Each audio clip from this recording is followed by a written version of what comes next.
All right, you guys, this is Matt from M2 Elite Tactical. Sorry it's been so long since we've done another video. Just recently had a baby boy, so we're super excited in the family for that. So what we're going to do is we're going to do our follow-up video for our last one, which is our safety video. And we're going to do the follow-up to that, which is, how to look down your sights to make sure you got a clear picture, and how to draw from an appendix holster. And then I'll be doing it from my strong side holster. So here we go. We'll get this all set up. All right, so we're going to get to talking about sight alignment, sight picture.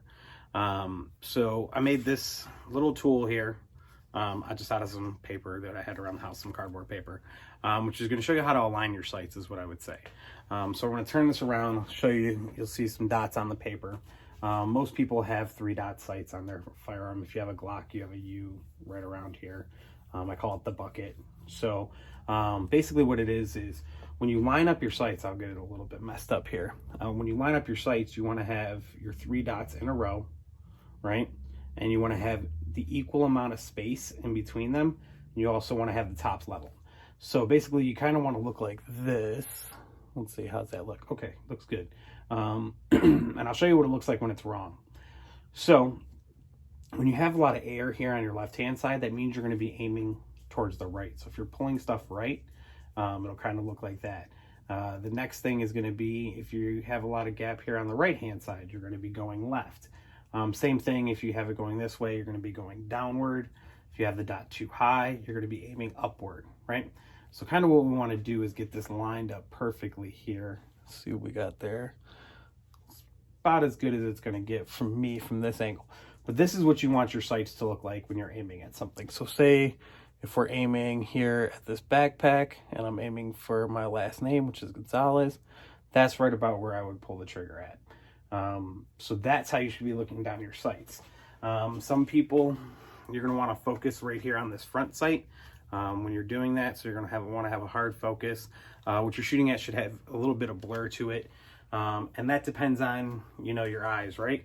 I am a right-handed shooter, but I am left eye dominant. So when I pull my weapon up, I pull it up to my left-hand side. If you're left-handed, right hand, you're going to do that way. Same thing. Most people are right-handed, right eye dominant. So you're going to pull up to your dominant eye.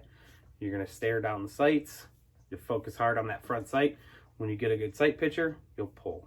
So that's basically how sights work. One of the other things that you'll see become very popular now is going to be red dots on your firearms. So I'm going to kind of show you what mine looks like. Just give me a second. We're going to get that taken care of. All right, you guys. So this is the red dot type sight that I was talking about.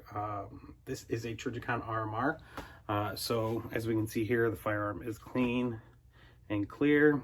So nothing in the barrel. So we're going to take that slide and go forward with it. But if you look down in this glass area right here, you'll see a little red dot.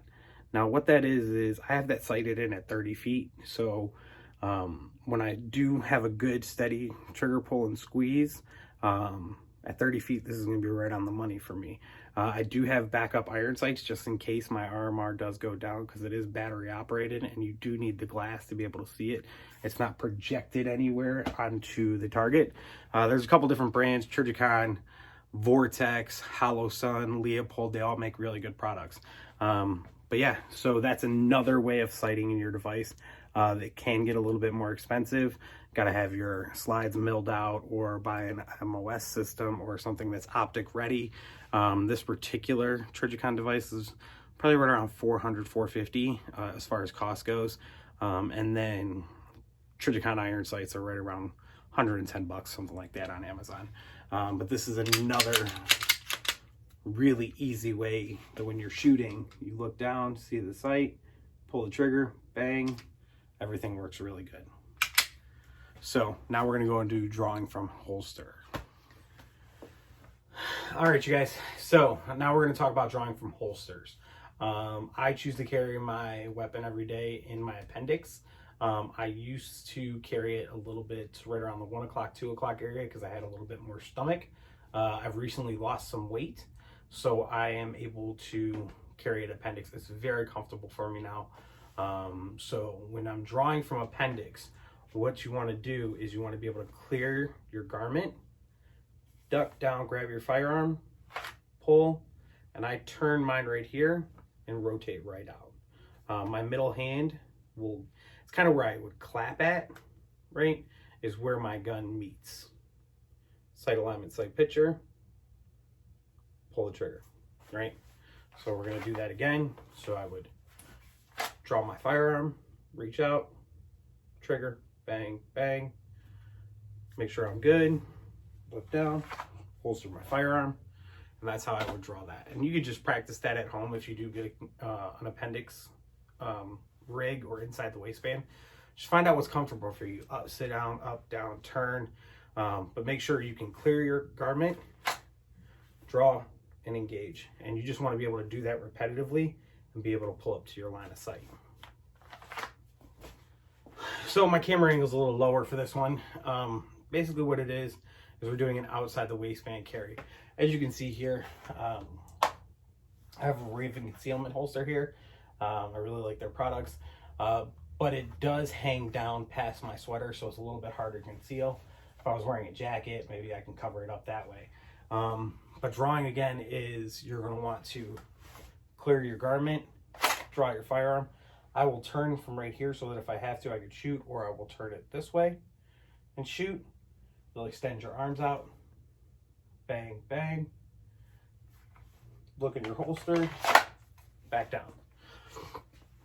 All right, so the reason why I say to look back at the holster is you don't want anything in the way impeding your firearm getting back into the holster. You don't want to have your shirt hanging in there or anything like that, getting in your trigger guard and causing accidental discharge. So, but that's kind of the beginning to all this. And these are all things that you can practice at home. You know, when you're standing there, you want to draw out, right? Make sure you have proper grip. I can function my light either way. My finger is off the trigger and in a safe position. So back down, boom. All right, you guys. So yeah, these are just a couple different things. The more advanced shooters are going to know all these things. Like I said, this series is going to be kind of based towards the beginning shooters. So, you know, find a comfortable holster. Find a, you know, I have two different ones. I have an outside the waistband, inside the waistband. My inside the waistband is the one that I carry every day. This is just, like I said, has become more comfortable for me. If you're carrying it inside the waistband, you don't have to do appendix. You can move it off a little if you're a little bit bigger like I used to be. Some people will carry at the 3 o'clock. Some people carry, you know, at the 4 o'clock. It's whatever's comfortable for you. So with saying that, I hope you guys get a little bit of information from these videos that I'm doing for you. Like, share, comment, subscribe. If you have any questions and I can answer them for you, I absolutely will. Thank you very, very much. Have a blessed day and take care.